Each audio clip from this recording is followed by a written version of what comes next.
The first thing I noticed wasn't that my girlfriend was lying. It was that every conversation between us suddenly looked cleaner than real life ever is. If you opened our chat on my phone, it looked almost empty. A few memes. A grocery list. Random good morning texts. Nothing emotional. Nothing messy. It was strange because we talked constantly. We argued, flirted, complained about work, planned weekends.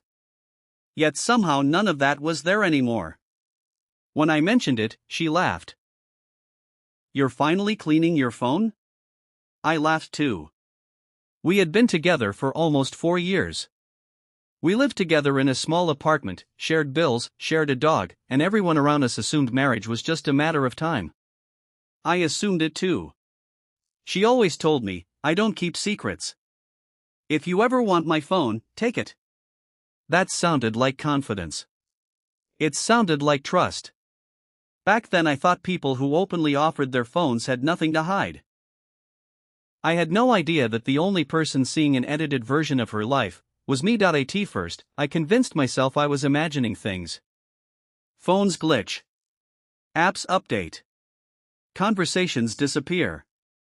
There had to be a reasonable explanation because I trusted her more than I trusted my own instincts. She never acted nervous when I picked up her phone. Sometimes she'd even toss it onto the couch and ask me to answer a text while she was cooking. Everything looked normal. Our chat was still oddly empty, but every other conversation seemed completely ordinary. Friends, coworkers, her sister, nothing stood out.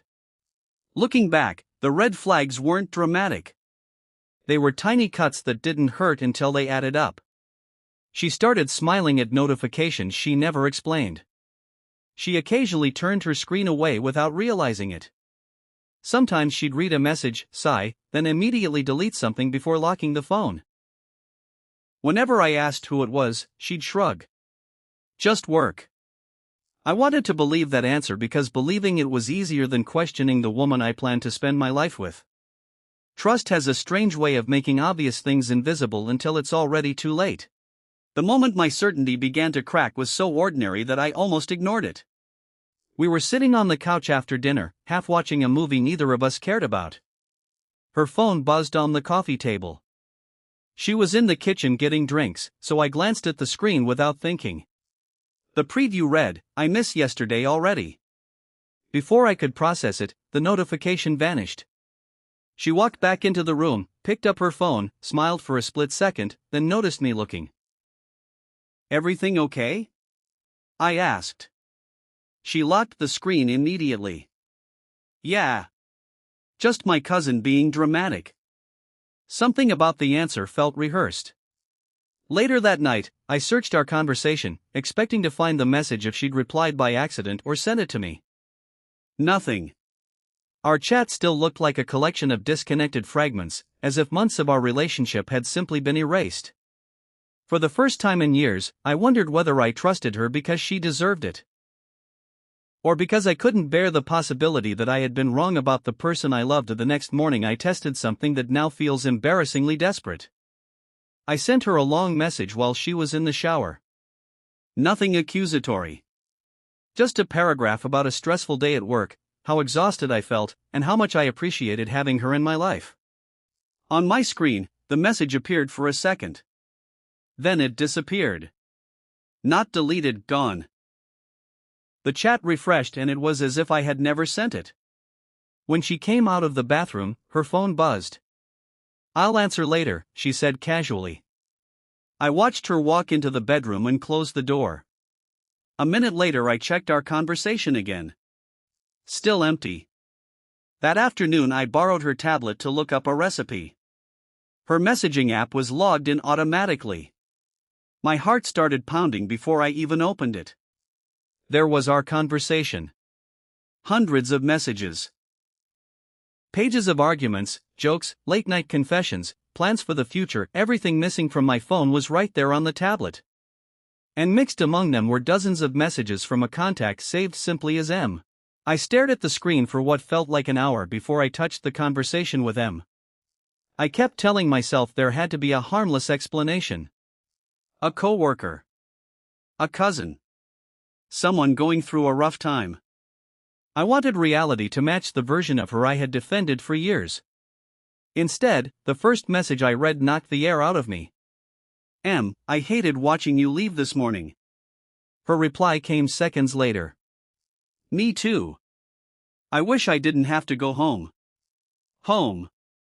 She meant our apartment. My apartment. My hands started shaking so badly I almost dropped the tablet. I scrolled further, hoping to find something that would make the words less devastating. There wasn't. There were hotel receipts, selfies I'd never seen, voice notes, inside jokes, and plans for another weekend together. They talked about me as if I were an obstacle, not a person. He still believes everything, she had written. I read that sentence over and over until the letters blurred. In that moment, the betrayal wasn't just the affair. It was realizing I had become the punchline in someone else's love story. I didn't confront her immediately. I wish I could say I stormed into the room or demanded answers, but I just sat there frozen with the tablet in my lap. When she walked back into the kitchen, she smiled like nothing had happened. Did you find the recipe? I looked at her for a long moment before turning the screen toward her. Who's M? The color drained from her face. For a second, neither of us spoke. Then she reached for the tablet. Give me that. I pulled it back. No.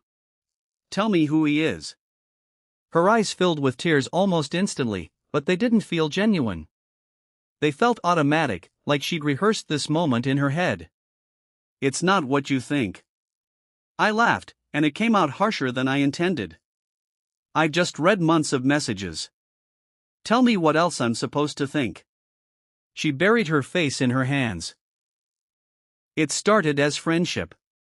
Stop. It did. Stop lying. The room fell silent except for the sound of our dog pacing nervously between us, sensing that something inside our home had broken beyond repair. She kept insisting it had just happened, as if affairs were natural disasters instead of a series of choices. I never meant to hurt you, she whispered, wiping tears from her face.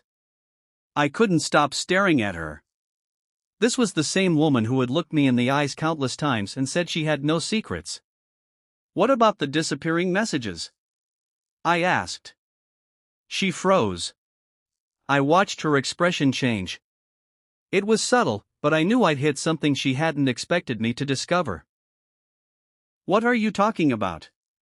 Our chat. On my phone. Half our conversations are gone. She looked away. After a painfully long silence, she admitted she had changed the settings on my device months earlier when we were syncing our accounts. She had enabled disappearing messages only for our conversation, then quietly adjusted them whenever I noticed something strange. She said it was supposed to protect our privacy. I almost laughed. Our privacy? She nodded weakly. The real reason was that if I ever saw a notification or searched our chat, I'd never accidentally find the wrong message. She had built an invisible wall around the truth, and I had thanked her for being so open the entire time that confession should have answered everything, but somehow it only made the situation more confusing. So every time I thought our chat looked empty, I asked. She nodded without meeting my eyes. I knew you wouldn't question it for long. I felt sick. You planned this. No, she said quickly. I panicked. At first I only wanted to hide one conversation. Then I had to hide another. After that, I couldn't stop. The excuses kept coming. She told me she had been lonely while I worked long hours. She said M made her feel seen. She insisted they hadn't intended to fall in love. Every sentence shifted a little more blame away from her. Finally, I interrupted. So when you came home, kissed me, asked about my day, and told me you loved me. Were you texting him before or after? She burst into tears. I do love you. Those words hurt more than if she'd admitted she never had. Because if this was what her version of love looked like, then everything I believed about our relationship had been built on something I no longer recognized. I realized I wasn't arguing with the woman I thought I knew. I was arguing with a stranger wearing her face. I thought telling someone would make me feel less alone. Instead, it made everything messy. The first person I called was my older sister. I didn't even know what I wanted her to say. I just needed someone else to confirm I wasn't losing my mind. She listened quietly while I explained the disappearing messages, the affair, and everything I'd found on the tablet. When I finished, she sighed. "You need to leave." It sounded so simple. But it wasn't. Our lives were tangled together in 100 ordinary ways. We shared a lease, a bank account for household expenses, furniture we'd picked out together, and a dog that followed us both from room to room, confused by the tension. That evening, her mother called me. "I know you're upset," she said gently, "but don't throw away 4 years over one mistake." One mistake. I almost laughed. An affair wasn't one mistake. Hiding it wasn't one mistake. Manipulating my phone wasn't one mistake. It was hundreds of decisions made over months, each one requiring another lie. For the first time, I understood that other people weren't trying to protect me. They were trying to protect the version of her they wanted to keep believing in. The hardest part wasn't ending the relationship. It was surviving the weeks before it officially ended. We still lived in the same apartment because neither of us could move out immediately. Every morning felt like a performance. We'd make coffee in silence, avoid eye contact, and pretend our lives hadn't exploded. At night, she'd cry behind the bedroom door while I slept on the couch, staring at the ceiling until sunrise. One evening she walked into the living room carrying her phone. "I blocked him," she said quietly. "You can check." I didn't even look. "Why won't you?" she asked. "Because I don't want to spend the rest of my life inspecting your phone." She started crying again. "I'll do anything." Those words should have given me hope. Instead, they made me feel exhausted. Love had turned into surveillance, passwords, screenshots, and promises I no longer believed. I realized that even if she never lied again, I'd always wonder. Every notification would make me tense. Every late meeting would feel suspicious. Trust hadn't disappeared overnight. It had been quietly dismantled, one hidden message at a time, until there was nothing left to rebuild. About 3 weeks later, I found the last thing I expected while packing boxes. It wasn't another message. It wasn't another lie. It was a handwritten letter tucked inside one of her old notebooks. I wasn't searching for dirt anymore. I was just trying to separate our things before moving out. The folded piece of paper slipped onto the floor when I picked up the notebook. It wasn't addressed to me. "I wish we'd met before I built a life with someone else." I recognized her handwriting immediately. The letter was never sent, but it didn't matter. It described how trapped she felt, how guilty she was, and how she imagined a future with him. She even wrote that leaving me would make her the villain, so staying a little longer seemed easier. A little longer. That little longer had lasted almost a year. When she came home, I handed her the letter without saying a word. She read the first few lines and closed her eyes. I forgot that existed. I believed her. Ironically, that was the first truthful thing she'd said in weeks. For a moment, neither of us argued. We just stood there in silence, mourning two completely different versions of the same relationship. Moving day arrived with surprisingly little drama. There were no screaming matches. No desperate speeches. Just cardboard boxes stacked by the front door and two people carefully dividing a life they had once built together. "Take the coffee machine," she said. "You picked it. So did you." Every object carried a memory. The couch where we'd fallen asleep watching terrible movies. The kitchen table where we'd celebrated promotions. The framed vacation photo that suddenly looked like evidence from someone else's life. The dog made everything worse. He kept walking between us, tail wagging, completely convinced we were working on another weekend project together. When I picked up his leash, he looked at her, then back at me, waiting for one of us to explain why only one person was leaving. Neither of us could. She knelt beside him, crying into his fur. "I'm so sorry. I wasn't sure whether she was talking to the dog or to me. As I carried the last box to my car, she stood in the doorway. "I hope one day you don't hate me." I looked at her for a long moment. "I don't hate you." That was true. I just don't know who you are anymore. Then I got in the car, closed the door, and drove away without looking back. I expected life to improve once I moved out. People kept telling me that distance would bring clarity, that time would make everything hurt less. Instead, the silence became its own kind of punishment. I rented a small apartment across town. It had white walls, mismatched furniture, and none of the little routines that had once made a place feel like home. I kept reaching for a second coffee mug every morning before remembering there was no one else there. Friends tried to help. Some invited me out every weekend. Others insisted I should start dating again. I smiled, thanked them, and made excuses. The truth was that I couldn't imagine trusting anyone. One evening she sent me a single message. "I hope you're eating properly." I stared at it for several minutes before deleting it without replying. It wasn't because I hated her. It was because I knew exactly what would happen if I answered. One conversation would become 2. 2 would become 10. We'd start remembering the good days and pretending the bad ones weren't real. I had spent years believing love could survive anything.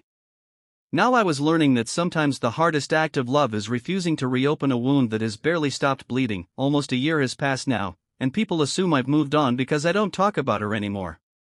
They mistake silence for healing. The truth is stranger than that. Every now and then I'll remember something completely ordinary, like the way she'd steal fries from my plate after insisting she wasn't hungry. For a split second, I'll smile before the memory crashes into everything that came after. That's the part nobody prepares you for. The betrayal doesn't erase every good memory. It contaminates them. I still question myself more than I question her. I replay conversations, searching for the exact moment I stopped being enough. I wonder if working late really pushed her away or if she simply wanted a different life and lacked the courage to admit it. My therapist keeps reminding me that someone else's choices aren't proof of my worth. Some days I believe that. Other days I don't. I've started dating again, slowly and carefully.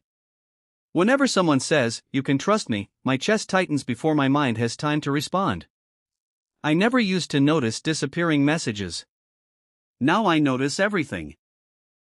And honestly, I wish I didn't. I still catch myself thinking about one sentence she used to repeat whenever anyone joked about cheating. "I don't have secrets." For a long time, that sentence haunted me more than the affair itself. Not because it was a lie, but because I had accepted it without question. I thought trust meant never asking difficult questions. I confused confidence with honesty and openness with transparency. Looking back, she wasn't hiding behind locked screens or mysterious late-night disappearances. She hid behind the certainty she projected, and I helped build that illusion because it was easier than facing my own doubts. People sometimes ask whether I regret those 4 years. I don't. I regret ignoring the quiet voice inside me that kept whispering something wasn't right. I regret apologizing for my instincts every time they made me uncomfortable. I don't know if she's happy now. I honestly stopped checking a long time ago. What I do know is that betrayal doesn't always begin with another person. Sometimes it begins the moment you convince yourself that your own eyes, your own memory, and your own instincts are less trustworthy than someone else's carefully constructed version of reality. That's the lesson I carry with me now, even on the days I wish I could forget the story completely.